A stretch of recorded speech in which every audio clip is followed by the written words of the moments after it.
Sebelum menonton video ini, jangan lupa like, comment, and subscribe. Jika sudah, kita lanjut ke videonya. Selamat pagi anak-anak. Om Swastiastu. Apa kabar kalian hari ini? Semoga kita dalam keadaan sehat walafiat. Baik, pada pertemuan hari ini kita akan membahas materi pada tema 8, Bumiku, pada subtema 1 yaitu perbedaan waktu dan pengaruhnya.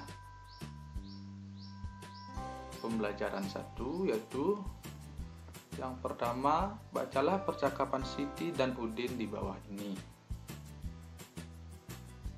Udin, wah seru sekali ya permainan kita hari ini. Tapi sayang sekali hari ini sudah sore, ayo kita pulang. Kemudian dijawab oleh Siti, ya seru sekali, seandainya kita dapat terus bermain sepanjang hari, pasti akan sangat menyenangkan. Kemudian Udin lagi, ya betul, tetapi malam pasti akan tiba, dan kita harus segera pulang. Betul Udin, pasti akan susah bermain bola ketika malam hari. Mengapa ada siang dan ada malam? Kemudian Udin menjawab, ayo kita cari informasinya teman-teman. Kemudian ada pertanyaan, mengapa ada siang dan ada malam? Apakah matahari itu bergerak sehingga ia terbit dan tenggelam? Kemudian bumi atau mataharikah yang sesungguhnya bergerak? Nah, untuk menjawab semua pertanyaan tersebut, ayo kita pelajari bersama. Ayo kita cari informasi lebih terperinci tentang terjadinya siang dan malam. Perhatikan judul dan gambar sampul buklet. Jadi pada sampul buklet di sini dijelaskan terjadinya siang dan malam. Kemudian dapatkah kamu memperkirakan informasi-informasi penting di informasi apa saja yang ada di buklet tersebut? Nah, karena pada sampul buklet ini judulnya yaitu terjadi siang dan malam, maka secara otomatis informasi yang ditampilkan atau diberikan yaitu tentang bagaimana terjadinya siang dan malam. Kemudian tuliskan hal-hal yang telah kamu ketahui dan yang ingin kamu ketahui tentang siang dan malam. Misalnya, waktu terjadinya, kemudian penyebab dan perbedaan yang teramati. Gunakan format di bawah ini. Format yang pertama, hal yang telah aku ketahui. Jadi, anak-anak tulis hal-hal apa saja yang sudah anak-anak ketahui atau dapat anak-anak amati secara kasat mata. Misalnya, anak-anak tahu bahwa matahari terbit di timur, kemudian terbenamnya di sebelah barat. Kemudian yang kedua, anak-anak sering mengamati bahwa matahari biasanya muncul di siang hari, kemudian pada malam hari muncul yang namanya bulan atau bintang. Kemudian ada hal yang ingin aku ketahui. Jadi hal-hal apa saja yang perlu anak-anak ketahui, anak-anak tulis di kolom ini. Misalnya, ada di antara anak-anak yang menanyakan kenapa matahari terbitnya di sebelah timur dan terbenamnya di sebelah barat. Nah, kemudian pertanyaan yang kedua atau yang ingin anak-anak ketahui, kenapa kalau siang hari itu muncul matahari dan kalau malam hari muncul bulan dan bintang? Itu untuk hal yang ingin aku ketahui. Nah, kemudian bacalah informasi tentang siang dan malam berikut ini. Berilah garis bawah pada kata-kata kunci sebagai informasi penting yang kamu temukan. Nah, di sini sudah ada gambar yang diberi batas antara siang hari dan malam hari. Jadi di sini sudah jelas pada siang hari itu ada matahari sehingga suasananya sedikit lebih cerah. Nah, ini terbukti dengan warna awan yang sedikit lebih cerah atau biru muda. Kemudian sebelahnya ada suasana di malam hari, di mana matahari sudah tidak kelihatan, yang kelihatan itu adalah bulan dan bintang. Kemudian warna awannya semakin redup atau biru tua.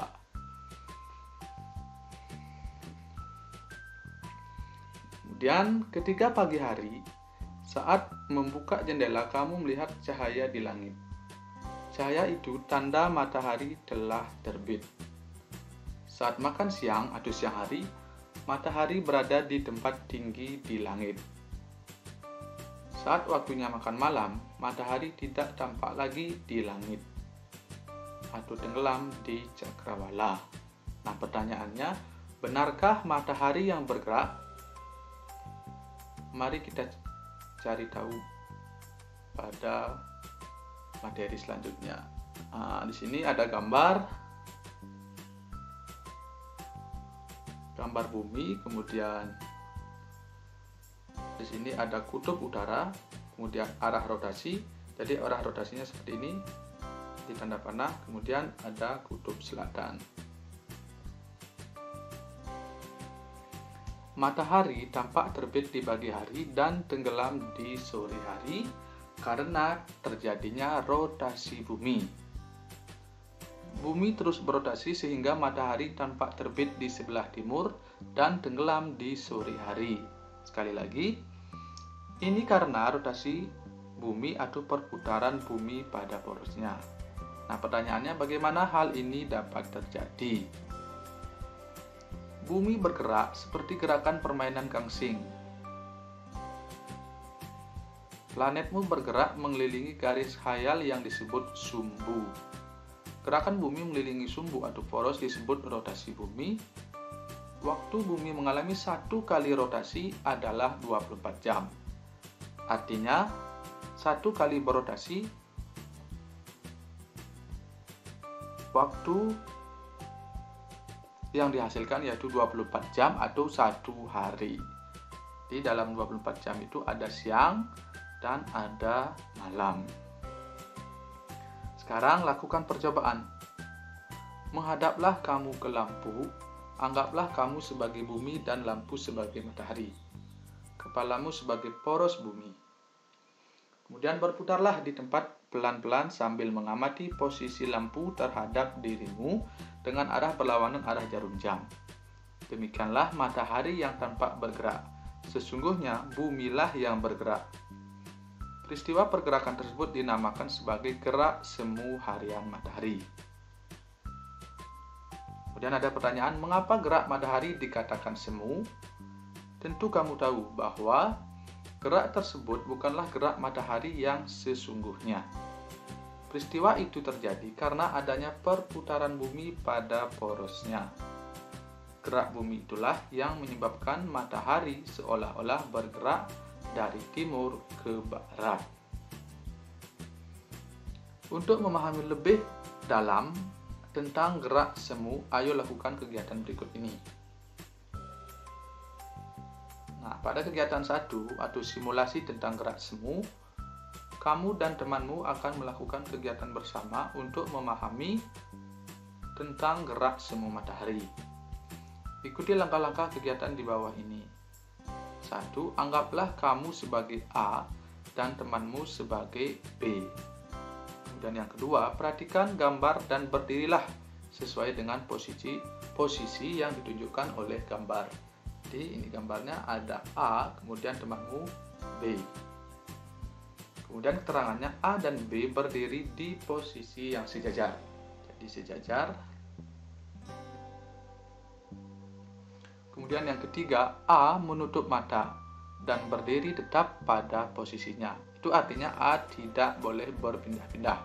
Kemudian yang B berjalan maju 1 meter. Jadi B atau temanmu yang tadi itu bergerak 1 meter dari posisi yang semula. Jadi pindah ke sini 1 meter. Dan yang keempat, A membuka mata dan mengamati perubahan posisi B. Nah, jadi setelah B berpindah, kemudian A membuka matanya kembali dan mengamati perubahan posisi yang terjadi pada temannya atau B. Dan perubahan posisi B terjadi karena B bergerak ke depan. Akan tetapi A seolah-olah dirinya yang bergerak. Jadi menurut perasaan si A, itu bahwa dirinya yang bergerak mundur sehingga ia berada di belakang. Peristiwa ini mengilustrasikan gerak semu harian matahari. Nah, jadi peristiwa gerak semu harian matahari ini juga bisa anak-anak amati pada saat anak-anak berada di dalam mobil. Jadi mobil yang sedang berjalan, apabila anak-anak menoleh ke samping, maka akan terlihat pohonlah yang bergerak. Akan tetapi kenyataannya mobil yang anak-anak tumpangilah yang bergerak. Jadi seperti itulah ilustrasi gerak semu harian matahari. Kemudian lanjut kegiatan yang kedua, simulasi tentang peristiwa siang dan malam sebagai akibat rotasi bumi. Mari kita lakukan simulasi berikut ini. Bentuklah kelompok yang terdiri atas 4-5 orang. Pilihlah 2 orang teman dalam kelompokmu untuk melakukan kegiatan seperti gambar berikut. Jadi ada gambar 2 orang anak, yang satunya memegang senter dan yang satunya lagi memegang globe atau kiruan bola bumi. Kemudian ikuti langkah kegiatan di bawah ini. Alat dan bahan yang diperlukan itu senter dan globe. Kemudian yang pertama, peganglah senter dan satu temanmu memegang globe. Kemudian yang kedua, arahkan senter. Pertama, jangan dinyalakan terlebih dahulu sehingga menghadap globe. Amati globe. Kemudian yang ketiga, nyalakan senter, kemudian amati lagi apa yang terjadi pada globe. Dan yang keempat, adakah perbedaan pada globe antara sebelum dan sesudah senter dinyalakan? Tuliskan hasil pengamatanmu. Kemudian yang kelima, tetap nyalakan senter lalu putarlah globe perlahan-lahan perlawanan arah dengan jarum jam. Apa yang teramati pada globe? Tuliskan hasil pengamatanmu. Kemudian jawablah pertanyaan berikut ini berdasarkan kegiatan yang sudah kamu lakukan. Yang pertama, andaikan senter adalah matahari dan globe adalah bumi. Pertanyaan yang A, kapan kita mengalami siang? Kemudian yang B, kapan kita mengalami malam? C, bagaimana posisi matahari selama pengamatan? Apakah diam atau bergerak? Kemudian yang D, bagaimana posisi bumi selama pengamatan? Apakah diam atau bergerak? Kemudian soal yang kedua, bagaimana arah gerak bumi dibandingkan dengan arah gerak jarum jam? Kemudian yang ketiga, apa yang dimaksud dengan rotasi bumi? Kemudian mengapa ada daerah di bumi yang terang dan mengapa ada daerah di bumi yang gelap? Kemudian soal nomor 6, apa akibat rotasi bumi dilihat dari diterimanya cahaya matahari ke bumi? Kemudian yang 7, bumi atau mataharikah yang sesungguhnya bergerak? Yang 8, apa yang kamu ketahui tentang gerak semu harian matahari? Kemudian yang ke-9, kegiatan apa yang biasa dilakukan oleh masyarakat di daerahmu ketika siang hari? Kemudian yang ke-10, kegiatan apa saja yang biasa dilakukan oleh masyarakat di daerahmu ketika malam hari? Kesimpulan, rotasi bumi adalah rotasi bumi menyebabkan. Kemudian kamu telah belajar tentang rotasi bumi dan akibatnya. Sungguh Tuhan Yang Maha Esa begitu luar biasa telah membuat bumi ini selalu berputar dengan waktu yang sangat teratur. Apa yang mungkin terjadi jika matahari berputar dan bumi tidak? Coba jelaskan, hikmah apa saja yang dapat kamu pelajari dari kegiatan hari ini. Dan diskusikan dengan orang tuamu tentang kegiatan yang dilakukan masyarakat berkaitan dengan waktu. Misalnya kegiatan yang selalu dilakukan menjelang matahari terbit. Itu materi untuk subtema 1 pembelajaran 1.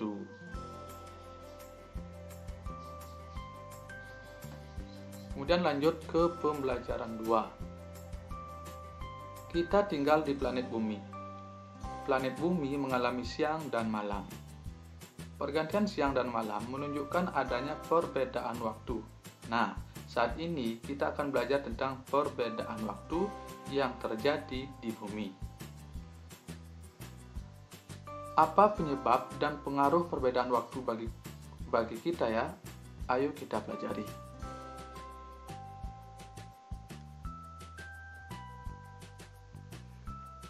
Saat bangun pagi, Udin teringat akan mimpinya semalam. Ia bermimpi bertemu dengan teman-teman lama yang berada di daerah lain di Indonesia. Udin rindu ingin bertemu dengan mereka. Ia kemudian bertanya dalam hati, sedang melakukan apakah mereka di sana sebagai ini?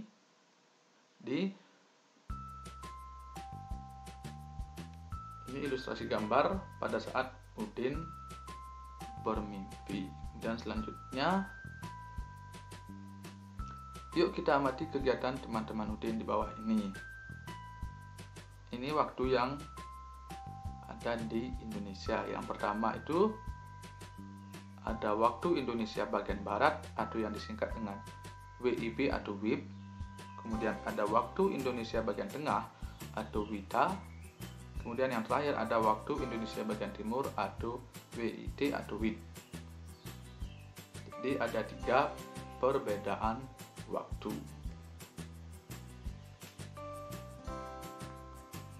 Kemudian untuk waktu WIB di Sumatera Barat, Batu Sangkar, tepatnya di Batu Sangkar, pukul 5 WIB, sayup-sayup terdengar ayam berkokok. Buyung menggeliat malas untuk membuka matanya. Sejuk pagi masih terasa, akan tetapi Buyung harus segera bangun untuk menunaikan ibadah dan bersiap-siap ke sekolah. Itu kegiatan yang terjadi di Batu Sangkar pada pukul 5 waktu Indonesia bagian Barat. Kemudian di Mamuju, Sulawesi Barat, pukul 6 WITA. Alang mengayuh sepedanya menuju sekolah. Cukup 20 menit mengayuh, ia sudah tiba di sekolah. Masih ada waktu 10 menit sebelum bel masuk berbunyi.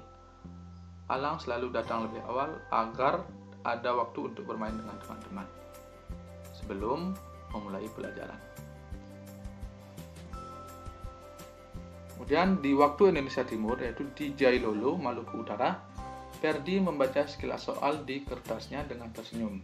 Hari ini ulangan matematika pada jam pertama. Kemarin sore Ferdi sudah belajar dengan teman-temannya.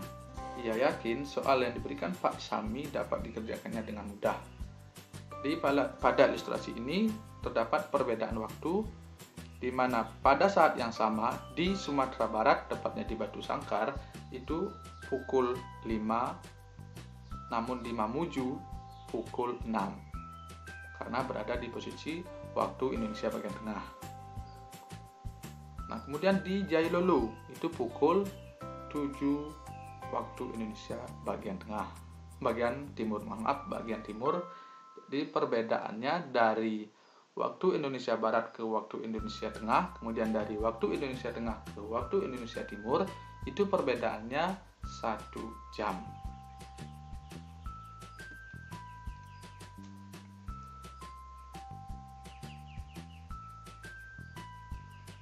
Waktu menunjukkan pukul 19 atau jam 7 waktu Indonesia Barat, jam 8 waktu Indonesia bagian Tengah, dan jam 9 malam waktu Indonesia bagian Timur.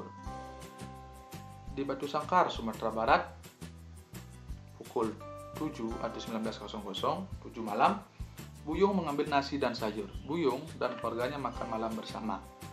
Pada waktu makan malam, mereka biasa bertukar cerita tentang kegiatan hari itu.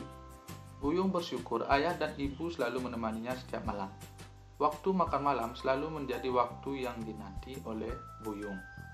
Kemudian di Mamuju, tepat pukul 20:08 malam, Alang sedang mengerjakan PR. Tidak terlalu banyak PR hari ini. Alang sudah mengerjakan sebagian tugasnya sejak beberapa hari yang lalu.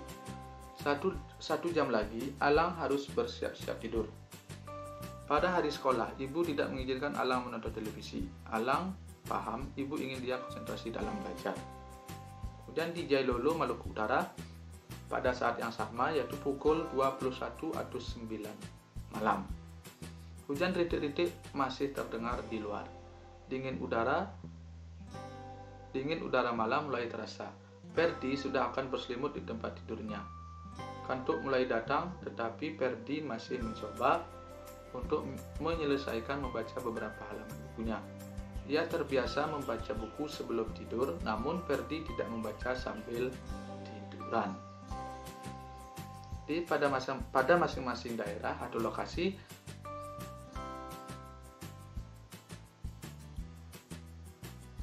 ada perbedaan kegiatan atau ilustrasi yang dilakukan oleh masing-masing orang. Kemudian amati kembali peta perbedaan waktu yang disajikan di halaman sebelumnya.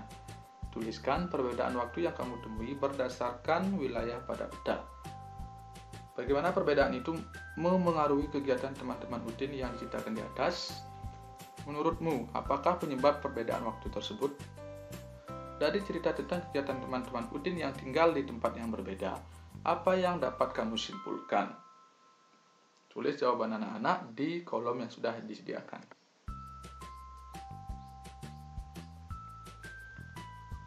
Wilayah Indonesia dibagi menjadi 3 daerah waktu. Pembagian ini menyebabkan adanya perbedaan waktu. Perbedaan waktu ini akan memengaruhi kegiatan sehari-hari. Kegiatan Udin berbeda dengan kegiatan teman-temannya yang berada di daerah lain pada waktu yang sama.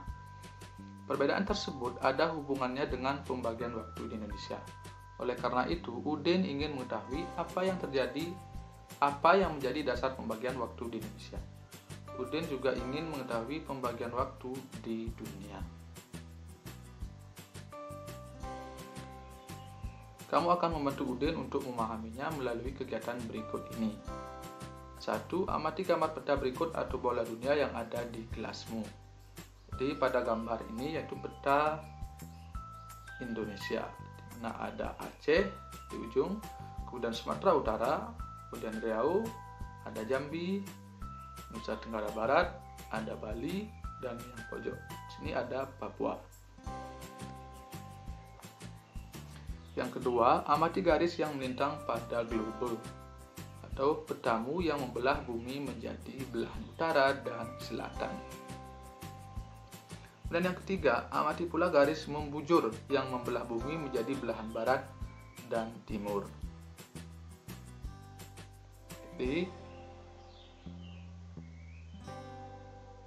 garis yang membelah bumi menjadi belahan utara dan selatan dinamakan garis lintang atau garis yang melintang. Dan sebaliknya, garis yang membelah bumi menjadi belahan barat dan timur dinamakan garis bujur. Tuliskan hal-hal lain yang kamu temui dari hasil pengamatanmu pada kotak berikut.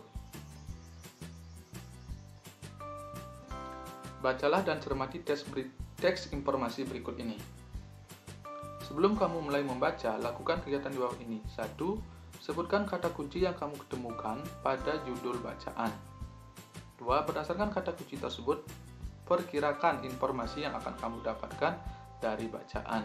Kemudian yang ketiga, buatlah kelompok yang terdiri atas 4 orang. Kemudian secara bergantian, sebutkan kata kunci yang ditemukan pada judul dan perkiraan informasi yang akan didapatkan dari bacaan. Judul bacaannya yaitu perputaran bumi dan akibatnya. Bumi kita berputar membentuk lingkaran 360 derajat dan membutuhkan waktu 24 jam untuk satu kali putaran. Apa akibat perputaran tersebut? Nah, untuk mengetahuinya, amati bola dunia atau globe atau peta dunia serta garis yang tampak di dalamnya. Tahukah kamu, garis yang tampak pada bola dunia atau peta itu disebut garis lintang atau paralel dan garis bujur atau meridian. Garis lintang adalah garis khayal horizontal yang melingkari bumi. Garis lintang dibedakan menjadi dua, yaitu lintang utara atau yang disingkat dengan LU dan lintang selatan atau yang disingkat dengan LS. Garis lintang itu digunakan sebagai pedoman untuk pembagian wilayah iklim. Garis bujur adalah garis khayal membujur yang membelah bumi menjadi belahan barat dan belahan timur. Garis bujur yang terletak di belahan barat disebut garis bujur barat atau yang singkat dengan BB. Sedangkan yang terletak di belahan timur disebut garis bujur timur atau BD. Garis bujur digunakan sebagai pedoman untuk pembagian wilayah waktu. Garis bujur barat atau BB dan garis bujur timur atau BD berhimpit di garis 0 derajat Greenwich. Hari ini melalui Greenwich Observatory di kota London, Inggris. Oleh karenanya, kota itu ditetapkan sebagai penentu waktu internasional. Saat berotasi 1 derajat, maka bumi membutuhkan waktu 4 menit. Apabila berputar 15 derajat, bumi membutuhkan waktu 1 jam. Berdasarkan perhitungan itulah, setiap tempat di muka bumi yang mempunyai selisih garis bujur 15 derajat akan mempunyai perbedaan waktu 1 jam. Dari bacaan di atas, temukan kosakata baru. Tuliskan kosakata tersebut pada kolom yang disediakan. Kemudian carilah definisinya dengan melihat Kamus Besar Bahasa Indonesia. Gunakan kosakata tersebut dalam kalimat. Jelaskan makna kosakata tersebut kepada temanmu sesuai dengan kalimat yang kamu buat. Bacalah kembali teks bacaan yang berjudul Perputaran Bumi dan Akibatnya. Garis bawahi kata-kata yang menunjukkan informasi-informasi penting. Kemudian tuliskan informasi-informasi penting tersebut dalam tabel berikut. Buatlah kelompok kerja yang terdiri atas 3 atau 4 orang. Kumpulkan informasi dari berbagai sumber tentang peristiwa rotasi bumi dan dampaknya. Olahlah kembali informasi-informasi tersebut dan sajikan dalam bentuk buku informasi. Ikuti langkah-langkah berikut. 1. Bagilah kertas A4 menjadi 4 bagian yang sama besarnya. Tentukan judul bukumu. Buatlah judul yang menarik sehingga membuat orang ingin membacanya. Kemudian yang kedua, tentukan gambar yang akan kamu gunakan untuk sampul depan buku informasimu.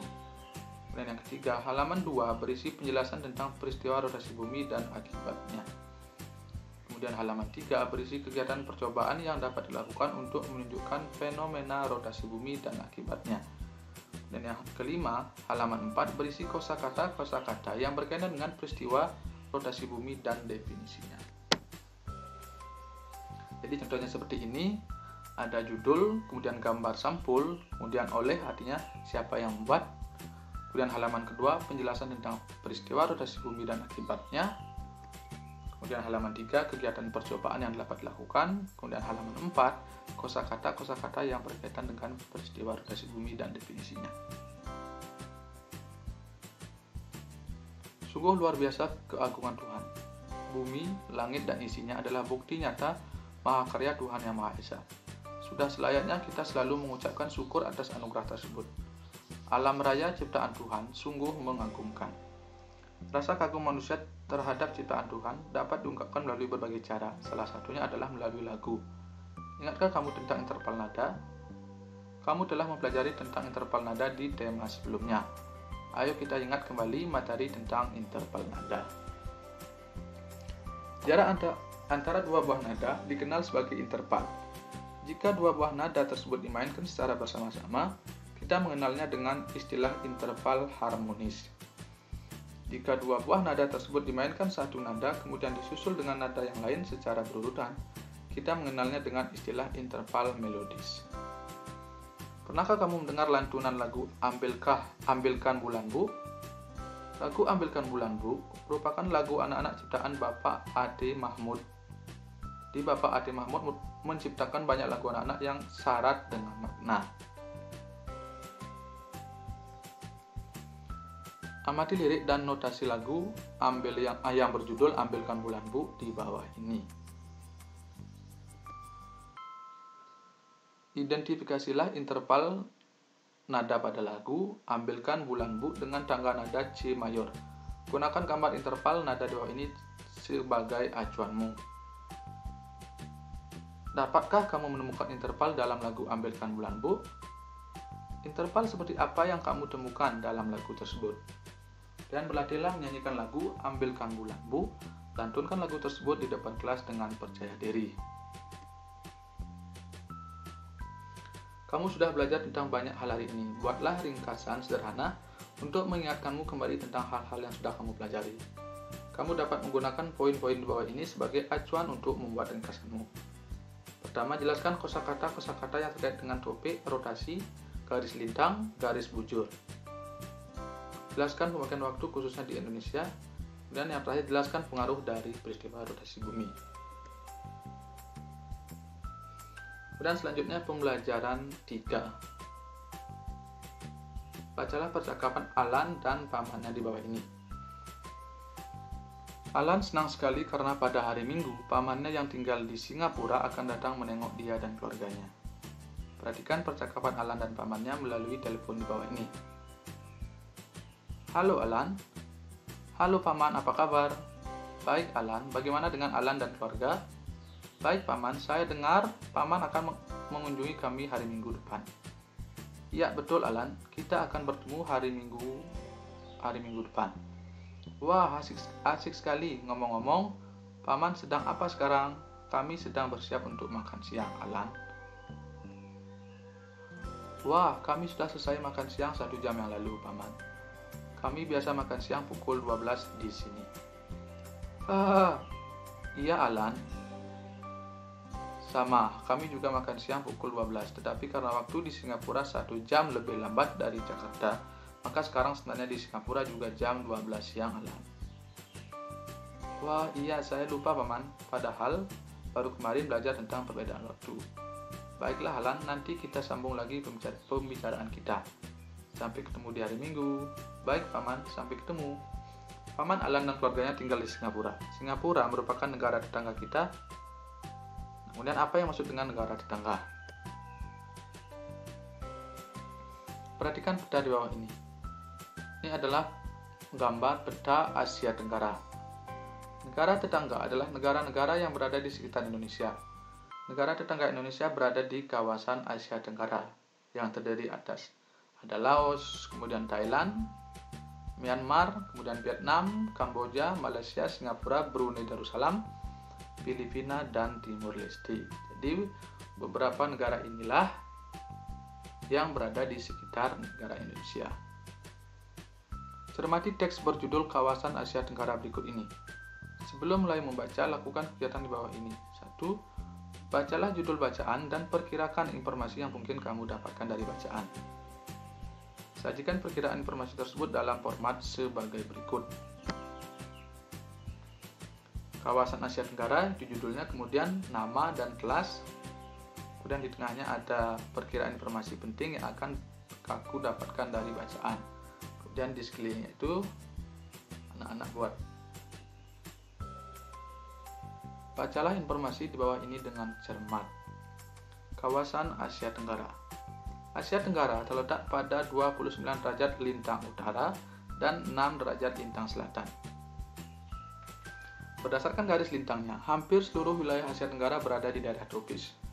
Secara geologis, sebagian besar wilayah Asia Tenggara dilalui rangkaian pegunungan muda Mediterania. Secara geografis, wilayah Asia Tenggara berada di jalur lalu lintas yang menghubungkan Samudra Pasifik dan Samudra Hindia, antara Australia dan Asia. Kawasan Asia Tenggara juga dilalui jalur pelayaran antara Asia Timur dan Asia Selatan. Hampir seluruh wilayah Asia Tenggara memiliki kesamaan, yaitu dilalui oleh pegunungan muda yang masih aktif. Kenyataan ini ditunjukkan dengan sering terjadinya gempa vulkanik dan tektonik.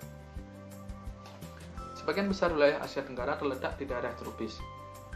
Tingginya curah hujan ini juga menyebabkan kawasan Asia Tenggara banyak hutan lebat. Di kawasan Asia Tenggara berlaku musim penghujan dan musim kemarau. Curah hujan yang lebat menjadikan wilayah ini subur. Salah satu daerah pertanian yang subur di Asia Tenggara adalah daerah aliran Sungai Mekong. Sungai ini melintasi Tiongkok, Myanmar, Laos, Thailand, Kamboja, dan Vietnam.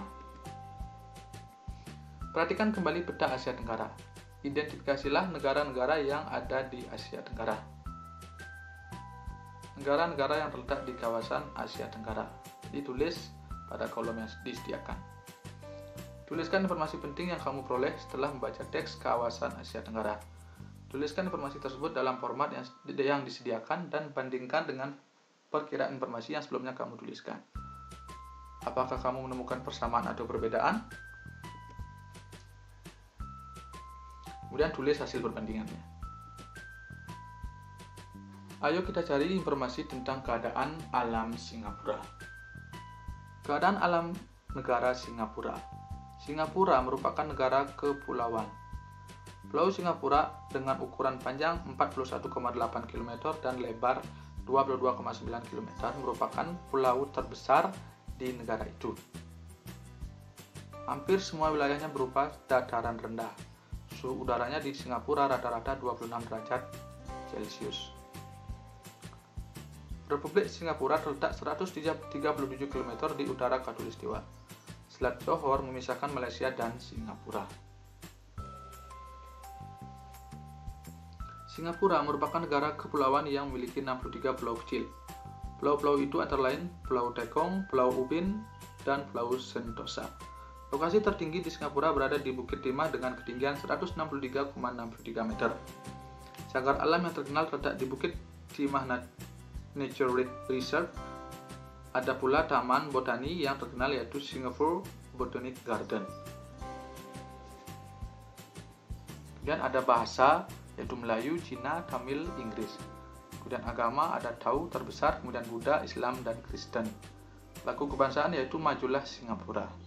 Pemerintah Republik, Kepala Negara Presiden, Kepala Pemerintahan Perdana Menteri, dan mata uangnya dolar Singapura. Dari informasi yang kamu peroleh, ditemukan fakta-fakta menarik tentang Singapura. Garis bawahi kata kunci dan informasi penting yang kamu dapatkan dari bacaan. Olah kembali informasi-informasi tersebut dan sajikan dalam bentuk kartu informasi tentang Singapura. Dalam kartu informasi tersebut, sajikan fakta-fakta yang menceritakan tentang kondisi alam Singapura dan fakta menarik lainnya. Singapura, kemudian kondisi alam Singapura, kemudian fakta menarik tentang negara Singapura. Paman Alan menceritakan keadaan negara Singapura, salah satunya tentang kenyamanan dan kebersihannya. Singapura menjadi salah satu negara paling bersih di dunia. Masyarakat Singapura sangat disiplin dalam menjaga kebersihan, baik lingkungan, di mana tempat tinggalnya maupun lingkungan sekitarnya. Sebagai warga yang tinggal di negara yang kecil, rakyat Singapura sadar bahwa lingkungannya harus dijaga. Pemerintah Singapura pun menerapkan peraturan yang sangat ketat untuk menjaga kenyamanan dan kebersihan negara. Peraturan yang ketat, kedisiplinan, dan kepedulian penduduk terhadap lingkungannya itulah yang menjadikan Singapura sebagai salah satu negara terbersih di dunia. Bacalah informasi singkat di bawah ini. Negara Singapura. Singapura kini sudah menjadi negara maju dan sangat terkenal di dunia. Meskipun luas wilayahnya tidak seberapa, tetapi Singapura menjadi salah satu tujuan wisata dunia. Selain perkembangannya yang pesat, negara Singapura ternyata juga mendapatkan predikat negara terbersih di dunia. Rakyat dan pemerintah Singapura sangat sadar dan peduli akan kebersihan lingkungannya. Bahkan, untuk menjaga kebersihannya, pemerintah Singapura telah membuat peraturan ketat untuk seluruh masyarakat yang tinggal di negara tersebut. Dari segala lingkup tentang aturan untuk kebersihan semuanya harus ditaati. Bahkan, tidak menyiram toilet saja akan dikenakan denda yang sangat tinggi. Dari informasi yang kamu dapatkan tentang Singapura, jawablah pertanyaan di bawah ini. 1. Tuliskan hal-hal positif yang dapat kita contoh dari negara Singapura. 2. Menurutmu, mungkinkah negara Indonesia menjadi salah satu negara terbersih di dunia seperti Singapura? Dan yang ketiga, apa yang harus dilakukan oleh masyarakat dan pemerintah Indonesia untuk mencapai tujuan tersebut? Dan yang terakhir, menurutmu apakah kebersihan negara Singapura merupakan hasil kerjasama pemerintah dan warga negaranya? Pemerintah Singapura membuat peraturan yang ketat untuk seluruh masyarakat yang tinggal di negara tersebut. Setiap warga negara berkewajiban untuk menjaga lingkungannya sehingga setiap warganya dapat hidup di lingkungan yang baik dan sehat. Sebagai warga negara Indonesia, kita juga memiliki kewajiban untuk menjaga lingkungan hidup agar tetap baik dan sehat. Kewajiban adalah sesuatu yang harus kita lakukan. Menjaga lingkungan merupakan kewajiban yang harus ditunaikan oleh setiap anggota masyarakat tanpa membedakan umur, jenis, kelamin, ataupun status sosial. Kewajiban menjaga lingkungan dapat dimulai dari keluarga, di mana keluarga adalah komunitas masyarakat yang paling kecil. Keberhasilan kita dalam melaksanakan kewajiban di lingkungan keluarga akan menentukan keberhasilan kita dalam melaksanakan kewajiban di lingkungan yang lebih besar atau masyarakat. Apa kewajibanmu sebagai anggota keluarga?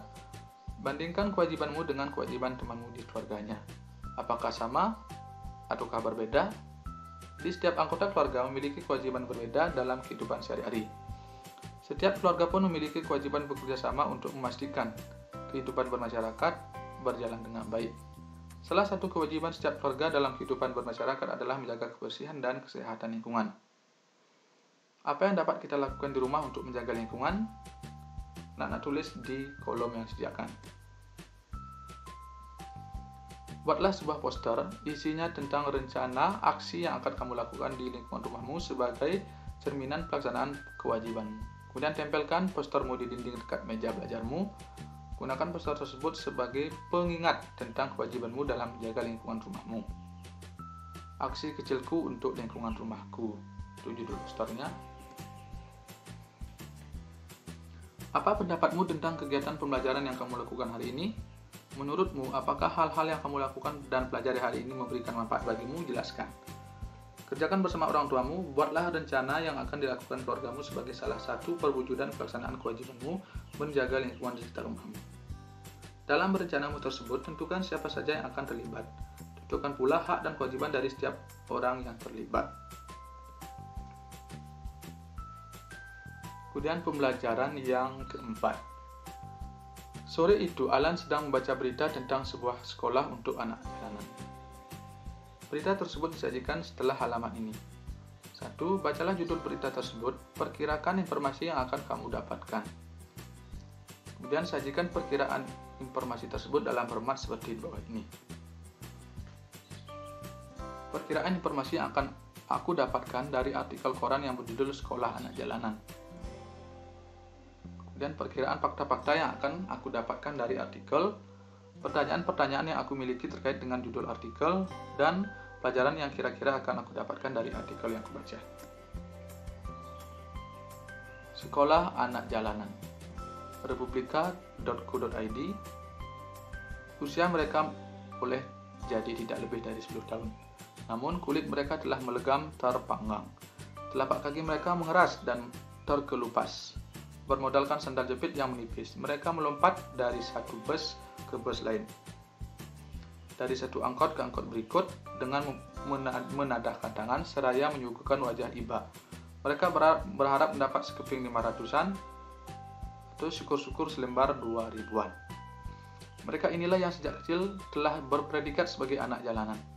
Di usia dini mereka telah melakoni profesinya masing-masing. Ada yang mengamen, memulung, hingga menyemir sepatu. Tidak inginkah mereka menikmati masa kecil dan belajar seperti anak-anak yang lain? Jauh dari ingar-bingar jalan raya dan tersembunyi di kawasan Pelumpang Rawa Badak, Jakarta Utara, anak-anak jalanan itu ternyata bersekolah. Salah satu lembaga sosial yang peduli terhadap nasib anak jalanan dan anak kurang mampu adalah Yayasan Himata. Di yayasan ini 400 lebih anak jalanan mengenyam pendidikan secara cuma-cuma. Menurut Sarkono, Ketua Yayasan Himata, yayasan terbentuk sejak tahun 2000 dan merupakan lembaga sosial masyarakat yang bersifat independen dan nirlaba.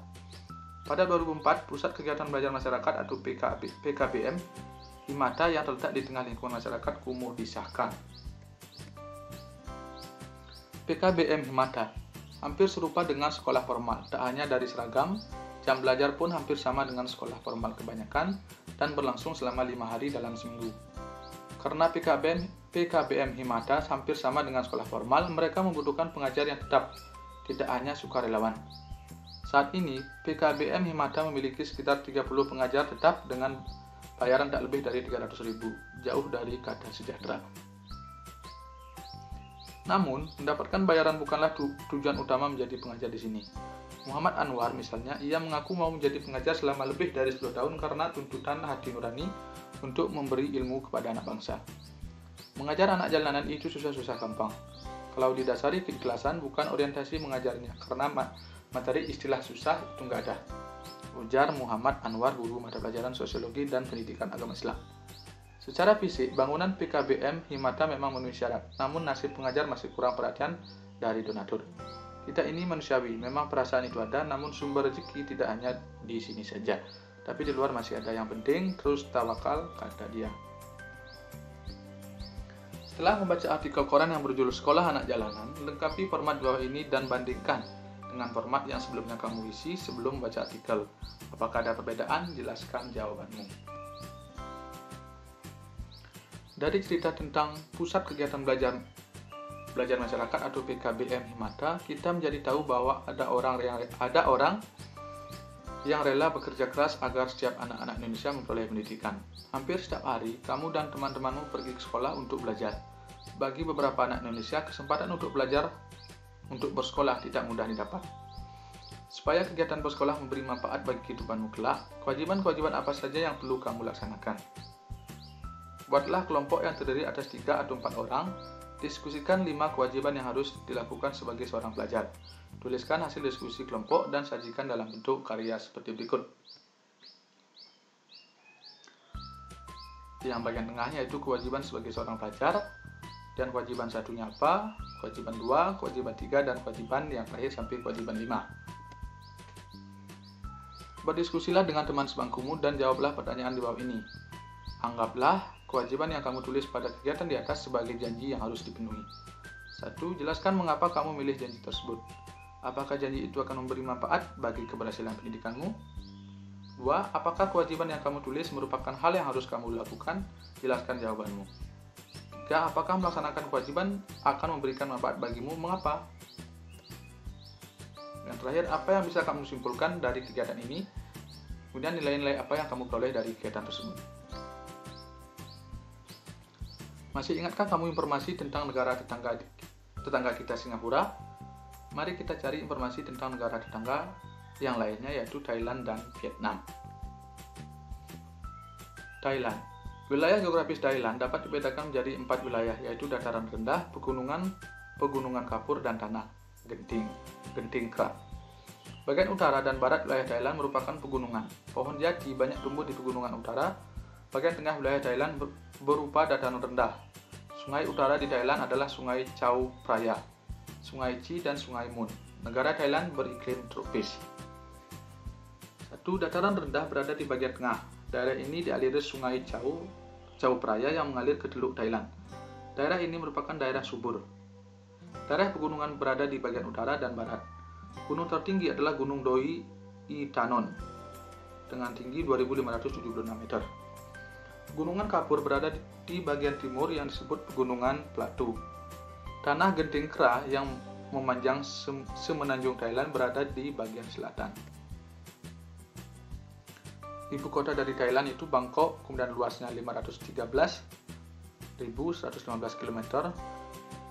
Kemudian ada kelompok etnis, bahasanya Thai, lagu kebangsaan Peng Chat Thai, agamanya Buddha, kemudian pemerintahannya kerajaan, kepala negara raja, kemudian satuan mata uangnya baht. Dari informasi yang kamu dapatkan dari teks di atas, buatlah peta pikiran yang berisi informasi-informasi penting tentang Thailand. Kemudian kamu dapat menambahkan informasi dari sumber-sumber yang lain. Peta pikiran tentang Thailand. Negara Thailand memiliki kondisi alam yang berbeda dengan negara Singapura. Bagaimana dengan negara tetangga lainnya? Ayo kita baca informasi tentang negara Vietnam. Luas Vietnam kurang lebih 331.210 km persegi. Daerahnya terdiri atas bukit-bukit dan gunung-gunung berhutan lebat serta sedikit dataran rendah. Wilayah Vietnam bagian utara berupa pegunungan, sedangkan bagian selatan berupa dataran rendah yang subur. Gunung-gunung yang ada di Vietnam antara lain Gunung Ngojlin, dan Gunung Chuyangsin. Sungai utamanya adalah Sungai Mekong dan Sungai Sangka. Ibu kotanya Hanoi, luasnya 332.210 km persegi, agama Buddha, kemudian pemerintahannya Republik Sosialis dengan kepala negara presiden, mata uang dong. Informasi apa yang kamu dapatkan dari teks informasi di atas? Buatlah peta pikiran yang berisi informasi-informasi penting tentang Vietnam. Kamu dapat menambahkan informasi dari sumber-sumber lain. Bandingkan kondisi alam Thailand dan Vietnam. Carilah persamaan dan perbedaannya. Sajikan informasi tersebut dalam bentuk tulisan 2 paragraf. Paragraf pertama berisi informasi tentang persamaan dan paragraf kedua berisi tentang perbedaan. Tentukan gagasan utama dan gagasan pendukung dari tiap paragraf. Carilah informasi yang kamu butuhkan dengan teknik membaca memindai. Dalam membaca memindai, pembaca akan langsung mencari informasi tertentu atau fakta khusus yang diinginkan tanpa memperhatikan atau membaca bagian lain dalam bacaan yang tidak dicari. Untuk lebih memahaminya, ayo bacalah bacaan berikut dengan teknik memindai. ASEAN. Negara-negara yang terletak di Asia Tenggara bersepakat untuk membentuk sebuah organisasi yang bernama ASEAN. Organisasi ASEAN didirikan 8 Agustus 1967 di Bangkok, Thailand. ASEAN bertujuan menjalin kerjasama antar negara Asia Tenggara. ASEAN diprakarsai oleh perwakilan 5 negara Asia Tenggara, yaitu Menteri Luar Negeri Adam Malik, Indonesia, Tun Abdul Razak, Malaysia, Tanat Koman, Thailand, Raja Ratnam, Singapura, dan Marquisio Ramos, Filipina. Mereka menandatangani deklarasi pendirian ASEAN. Deklarasi itu bernama Deklarasi Bangkok. Indonesia menjalin kerjasama dengan negara-negara di Asia Tenggara. Kerjasama tersebut dilakukan demi kemajuan anggota. Kerjasama ASEAN tersebut diwujudkan dalam beberapa bidang berikut. Kerjasama ASEAN di bidang ekonomi. 1. Pembukaan pusat promosi ASEAN. Promosi yang dilakukan oleh ASEAN meliputi sektor perdagangan, pariwisata, dan investasi. Pembukaan pusat promosi ASEAN dilakukan di negara Jepang yang merupakan negara yang mempunyai perkembangan cepat dalam berbagai sektor. Pembukaan pusat promosi di Jepang mempunyai tujuan untuk melakukan peningkatan kegiatan ekspor dari negara-negara ASEAN ke Jepang dan juga meningkatkan jumlah investor Jepang dari negara-negara ASEAN. 2. Penyediaan cadangan pangan. Bentuk kerjasama dalam penyediaan cadangan pangan tidak hanya dilakukan untuk kerjasama yang saling menguntungkan, tetapi juga dalam keadaan yang darurat. Misalnya, ketika salah satu negara ASEAN mengalami krisis pangan karena bencana, negara lain siap menyuplai cadangan pangan untuk negara tersebut. Dan yang ketiga, penyelenggaraan proyek industri. Beberapa proyek industri ASEAN sebagai berikut. Ada ASEAN Aceh Fertilizer Project, yaitu pabrik pupuk di Aceh, Indonesia. ASEAN Urea Project, pabrik pupuk di Malaysia. ASEAN Cover Fabrication Project, yaitu pabrik tembaga di Filipina. ASEAN Vaccine Project, yaitu memproduksi vaksin di Singapura. Rock Salt Soda Ash Project, yang produksi abu soda di Thailand. 4. Kawasan perdagangan bebas. Kawasan perdagangan bebas ASEAN atau APTA, ASEAN Free Trade Area, merupakan bentuk kerjasama negara-negara ASEAN di bidang ekonomi. APTA bertujuan memajukan sektor produksi lokal yang ada di seluruh negara ASEAN. Kemudian yang kelima, Koperasi ASEAN. Koperasi ASEAN atau ASEAN Cooperative Organization merupakan salah satu bentuk kerjasama negara-negara ASEAN dalam bidang ekonomi. Dalam tujuannya, Koperasi ASEAN mempunyai keinginan untuk mengokohkan organisasinya sebagai sebuah gerakan koperasi yang menopang perekonomian di Asia Tenggara. Kerjasama ASEAN di bidang politik. 1. Defense Minister Meeting. ASEAN Defense Minister Meeting adalah bentuk kerjasama di bidang politik. ADMM yang merupakan pertemuan rutin Menteri Keamanan negara-negara anggota ASEAN. Pertemuan ini diadakan untuk membahas kerjasama dan diplomasi politik dalam bidang pertahanan dan keamanan negara-negara ASEAN. 2. Pengiriman duta dan konsulat. Pengiriman duta dan konsulat merupakan langkah yang dilakukan agar wakil negara selalu ada dalam menjalankan fungsi dan perannya sebagai bagian dari ASEAN. Perjanjian ekstradisi ASEAN. Perjanjian ekstradisi negara-negara ASEAN merupakan bentuk kerjasama bidang politik dalam menangani tersangka kejahatan yang melarikan diri ke kawasan negara-negara ASEAN. 4. Perjanjian Kawasan Bebas Nuklir. Perjanjian Kawasan Bebas Nuklir merupakan kerjasama negara-negara ASEAN di bidang politik mengenai pelarangan senjata nuklir di negara ASEAN. Dalam perjanjian ini melarang keras adanya perancangan dan pembuatan senjata nuklir di ASEAN. 5. Perjanjian Kawasan Damai, Bebas, dan Netral. Perjanjian Kawasan Damai, Bebas, dan Netral merupakan kerjasama negara-negara di ASEAN untuk menjaga setiap negara agar tetap damai. Berdasarkan bacaan di atas, temukan informasi penting terkait dengan jenis-jenis kerjasama ASEAN. Sajikan kembali informasi tersebut dalam bentuk kartu informasi seperti gambar berikut. Buatlah satu kartu informasi untuk setiap bidang kerjasama dan presentasikan kartu informasimu di depan kelas.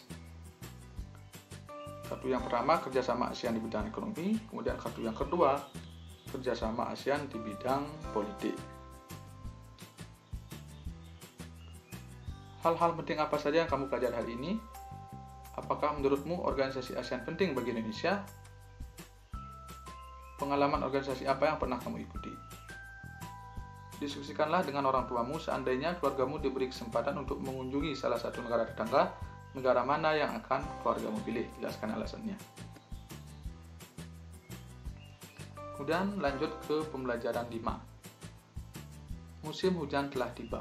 Bumiku menjadi basah terkena air yang turun terus-menerus. Bagaimana kondisi lingkungan saat musim hujan ya?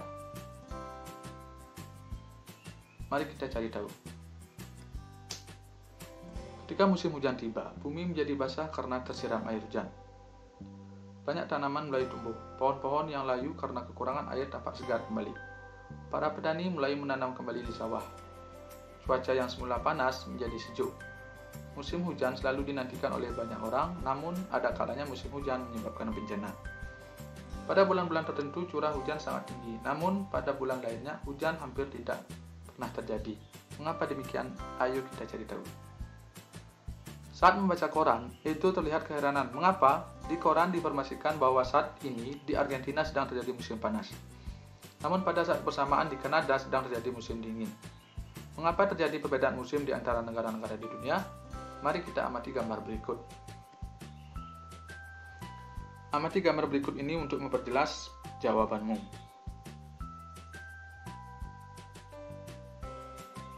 Bacalah fakta-fakta sains dari gambar di atas. 1. Bumi membuat sebuah jalur atau orbit berbentuk elips saat mengelilingi matahari yang disebut revolusi. 2. Jalur atau orbit ini ditempuh dalam waktu 1 tahun untuk 1 putaran. 3. Selama setahun, belahan bumi utara dan belahan bumi selatan secara bergantian menghadap dan membelakangi matahari sehingga menjadi perbedaan musim. Akibat revolusi bumi terhadap matahari, negara yang berada di belahan bumi utara dan selatan setiap 3 bulan sekali mengalami perubahan musim. Kanada terletak di belahan bumi utara, sebaliknya Argentina terletak di belahan bumi selatan. Pada saat matahari memanasi bumi bagian selatan, Argentina mengalami musim panas, sebaliknya negara yang terletak di belahan bumi utara seperti Kanada mengalami musim dingin. Berdasarkan gambar di halaman sebelumnya dan bola dunia yang kamu miliki, lengkapi tabel musim di wilayah belahan bumi utara dan belahan bumi selatan berikut. Ada waktu belahan bumi utara dan belahan bumi selatan. Saatnya kamu mempraktikkan gerakan bumi mengelilingi matahari yang disebut dengan revolusi bumi. Buatlah orbit bumi berbentuk elips seperti gambar dan matahari sebagai titik tengah di lapangan sekolahmu. Gunakan bola dunia dan senter untuk membantu. Siswa yang berada di tengah memegang senter dan berperan sebagai matahari. Satu siswa lainnya memegang globe dan berperan sebagai bumi. Siswa yang menjadi bumi akan mengelilingi matahari sesuai orbit yang dibentuk sambil memutar bola atau globe yang dibawanya. Siswa dapat pula berputar seperti bola dunia yang dipegangnya. Cara berputar seperti terlihat pada gambar, berlawanan dengan arah jarum jam. Saat berpindah dari satu titik ke titik lainnya, jelaskanlah musim yang sedang terjadi di belahan bumi utara dan belahan bumi selatan. Perhatikan juga posisi siswa yang berputar terhadap senter atau matahari. Apakah jarak teman yang menjadi bumi dan temanmu yang menjadi matahari selalu sama? Ukurlah jarak A dari keempat titik yaitu B1, B2, B3, dan B4. Tuliskan hasil pengukuran jarakmu pada tabel di bawah ini. Posisi A ke B1 berapa, kemudian A ke B2 berapa, A ke B3, dan A ke B4. Dari hasil pengukuran jarak di atas, apa yang dapat kamu simpulkan tentang bentuk orbit bumi?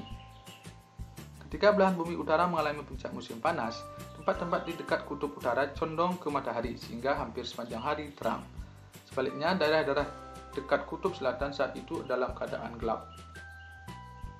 Nah, gambarnya seperti ini. Revolusi bumi menyebabkan matahari tanpa bergeser ke arah belahan bumi utara dan selatan. Padahal sesungguhnya matahari tidak bergerak. Peristiwa ini disebut sebagai gerak semu tahunan matahari. Menjadi reporter. Apakah kamu tahu yang disebut reporter? Bacalah informasi singkat di bawah ini. Reporter adalah orang yang bertugas meliput berita di lapangan dan melaporkannya kepada publik. Laporan dapat berbentuk tulisan untuk media cetak. Laporan juga dapat berbentuk lisan yang disampaikan melalui media elektronik seperti radio dan televisi. Dalam kegiatan ini, kamu akan bermain peran menjadi reporter cilik. Bekerjalah bersama teman sebangkumu, cari informasi dari berbagai sumber tentang gerak revolusi bumi dan dampaknya. Sajikan informasi yang kamu temukan dalam format 5-finger facts seperti gambar berikut. Jadi gambarnya seperti ini, dan ada nama, gelas, kemudian petunjuk. Temukan 5 informasi penting mengenai gerak revolusi bumi dan dampaknya. Tuliskan informasi yang kamu temukan di tiap gambar jari. Jadi dibuat di masing-masing jari, ada jari ibu jari, kemudian telunjuk, jari tengah, jari manis, dan kelingking. Dan juga dibuat sumber informasinya. Olahlah kembali poin-poin informasi yang kamu dapatkan menjadi poin-poin berita dengan menggunakan gaya penyajian berita seperti seorang reporter. Presentasikan naskah reportasemu di depan kelas bergantian dengan teman-teman sekelasmu. Catatlah hasil laporan berita dari temanmu untuk melengkapi informasi yang kamu miliki. Berdasarkan hasil laporan reportase dari teman-temanmu, buatlah rangkuman tentang gerak revolusi bumi dan dampaknya. Di Indonesia berlaku 2 musim, yaitu musim kemarau dan musim hujan yang terjadi secara bergantian. Pergantian musim tersebut menyebabkan Indonesia memiliki ragam jenis buah-buahan yang berbuah sesuai jadwalnya. Pemandangan di desa ketika musim panen, pada saat musim panen buah terlihat indah sekali. Berikut ini ada sebuah lagu yang menceritakan tentang rasa kagum atas keadaan desa yang selalu dirindukan oleh sang pencipta lagu. Ayo kita simak notasi lagunya. Desaku yang kucinta. Silakan anak-anak simak notasi pada lagu yang berjudul Desaku yang Kucinta. Identifikasilah interval yang terjauh dan terdekat pada lagu Desaku yang Kucinta, dan gunakan petunjuk di bawah ini untuk membantumu. Nyanyikan lagu Desaku yang Kucinta bersama guru dan teman-temanmu. Interval pada nada dapat dibuktikan dengan melakukan percobaan di bawah ini. Siapkan bahan dan alat percobaan. Yang pertama air, kemudian 5 atau lebih gelas kaca, tongkat kayu, dan dapat juga menggunakan pensil. Ikuti langkah-langkah percobaan secara runut. Isilah gelas dengan jumlah air yang berbeda satu sama lain. Atur posisi semua gelas secara sejajar untuk memudahkanmu memukulnya. Susunan diatur dengan mengisi gelas pertama dan sedikit air gelas kedua lebih banyak, dan seterusnya hingga gelas terakhir berisi paling banyak air. Selanjutnya, kamu dapat memukul pinggiran gelas dengan tongkat kayu atau pensil dengan urutan dari gelas yang berisi paling sedikit air hingga yang terbanyak. Amati perbedaan suara yang terdengar. Perbedaan suara yang ditimbulkan itulah yang disebut dengan interval nada. Dengan perbedaan suara yang terdengar itu, kamu dapat mencoba memukul gelas-gelas tersebut dan berangkai nada untuk memainkan musikmu sendiri. Sekarang, kamu telah mengetahui tentang berbagai musim di dunia. Seandainya kamu berada di belahan bumi utara, yang lama waktu malamnya 21 jam, apa yang akan kamu lakukan? Menurutmu, mengapa Tuhan Yang Maha Esa menciptakan musim-musim yang berbeda di dunia ini? Ceritakan kepada orang tuamu tentang revolusi bumi dan dampaknya. Gunakan catatan yang kamu buat di sekolah untuk membantumu. Minta orang tuamu untuk memberi 5 pertanyaan tentang revolusi bumi dan dampaknya. Dan selanjutnya, pembelajaran 6. Bacalah tes bacaan di bawah ini dengan teknik membaca memindai. Keadaan alam Indonesia. Indonesia memiliki lebih dari ribuan pulau. Pulau terpadat penduduknya adalah Pulau Jawa. Lebih dari setengah atau 65% penduduk Indonesia hidup di Pulau Jawa. Indonesia memiliki 5 pulau besar, yaitu Jawa, Sumatera, Kalimantan, Sulawesi, dan Papua. Indonesia memiliki lebih dari 400 gunung api, sekitar 130 diantaranya termasuk gunung api aktif. Sebagian dari gunung api terletak di dasar laut dan tidak terlihat di permukaan laut. Indonesia merupakan tempat pertemuan 2 rangkaian gunung, jadi rangkaian gunung api yang aktif. Selain itu, terdapat puluhan patahan aktif di wilayah Indonesia. Indonesia mempunyai iklim tropik basah yang dipengaruhi oleh angin muson barat dan muson timur. Dari bulan November hingga Mei, angin bertiup dari arah barat laut. Angin ini membawa banyak uap air sehingga pada bulan-bulan tersebut Indonesia mengalami musim hujan. Bulan Juni hingga Oktober, angin bertiup dari tenggara. Angin ini bersifat kering sehingga pada bulan-bulan tersebut Indonesia mengalami musim kemarau. Suhu udara di dataran rendah Indonesia berkisar antara 23 derajat Celcius sampai dengan 28 derajat Celcius sepanjang tahun. Namun, suhu juga sangat bervariasi. Rata-rata mendekati 40 derajat Celcius pada musim kemarau di lembah Palu, Sulawesi, dan di Pulau Timur. Suhu di bawah 0 derajat Celcius di pegunungan Jayawijaya, Papua. Terdapat salju abadi di puncak-puncak pegunungan di Papua seperti puncak Trikora, G. Wilhelmina 4.730 meter dan puncak Jaya G. Karstens 5.030 meter. Curah hujan di Indonesia rata-rata 1.600 mm setahun. Daerah dengan curah hujan rata-rata tinggi sepanjang tahun adalah Aceh, Sumatera Barat, Sumatera Utara, Riau, Jambi, Bengkulu, sebagian Jawa Barat, Kalimantan Barat, Sulawesi Utara, Maluku Utara, Delta Mamberamo di Papua. Bacaan di atas merupakan contoh sebuah teks non-fiksi. Apakah kamu tahu pengertian dari teks non-fiksi? Karangan non-fiksi. Karangan non-fiksi adalah karangan yang dibuat berdasarkan fakta, realita, atau peristiwa yang benar-benar terjadi. Tulisan non-fiksi biasanya berbentuk tulisan ilmiah dan ilmiah populer. Laporan, artikel, feature, skripsi, tesis, disertasi, makalah, dan sebagainya. Perbedaan antara fiksi dan non-fiksi terletak pada masalah faktual atau tidak, imajiner atau tidak. Perbedaan antara keduanya sama sekali tidak ada hubungannya dengan gaya bahasa atau apapun selain masalah fakta atau khayalan. Karangan non-fiksi berusaha mencapai taraf objektivitas yang tinggi, berusaha menarik dan menggugah nalar atau pikiran pembaca. Bahasa karangan non-fiksi bersifat denotatif dan menunjukkan pada pengertian yang sudah terbatas hingga tidak bermakna ganda. Non-fiksi dibagi menjadi dua seperti berikut. Yang pertama, non-fiksi murni, itu berisi pengembangan berdasarkan data-data yang autentik. Kemudian yang kedua, non-fiksi kreatif, berawal dari data autentik, kemudian dikembangkan sesuai imajinasi dari penulisnya yang pada umumnya dalam bentuk novel, puisi, atau prosa.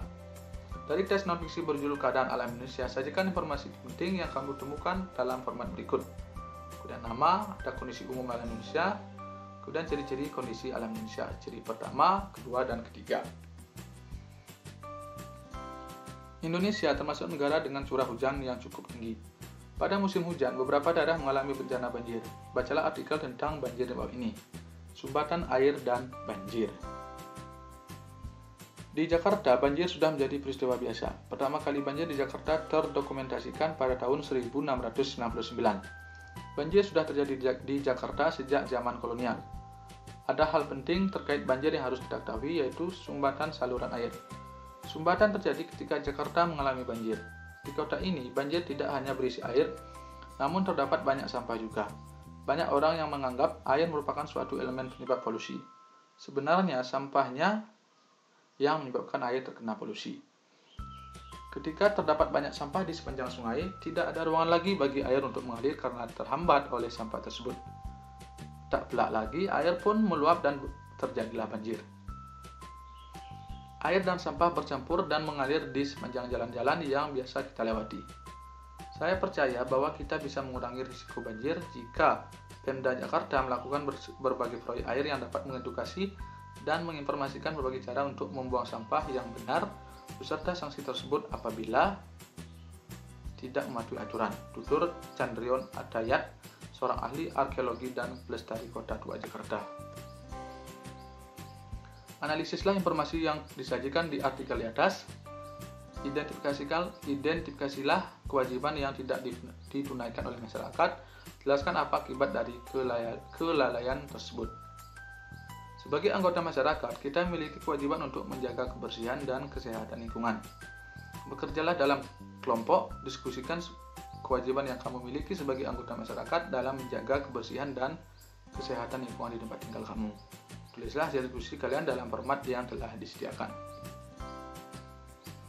Ketika musim hujan tiba, lapangan sekolah menjadi becek dan berlumpur. Hal ini mengakibatkan sepatu siswa-siswi menjadi kotor. Untuk menjaga kebersihan dan kenyamanan, SD Pelita Hati membuat jadwal piket tambahan. Mematuhi dan menjalankan jadwal piket dengan baik merupakan kewajiban setiap siswa SD Pelita Hati.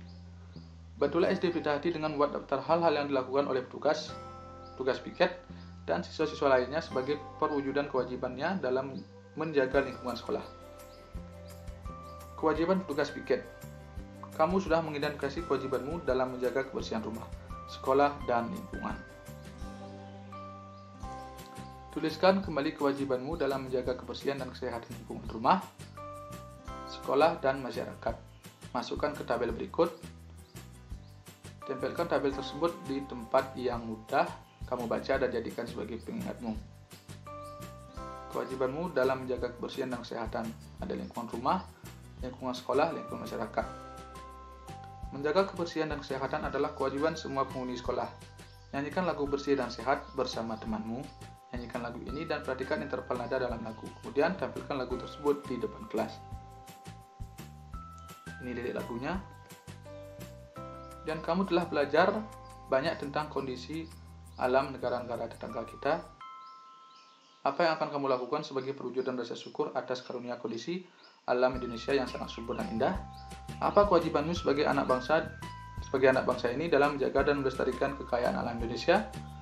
Pilihlah salah satu lagu yang telah kamu pelajari di subtema 1 atau subtema ini. Ceritakanlah kepada orang tuamu tentang interval lagu dan cara mengidentifikasinya.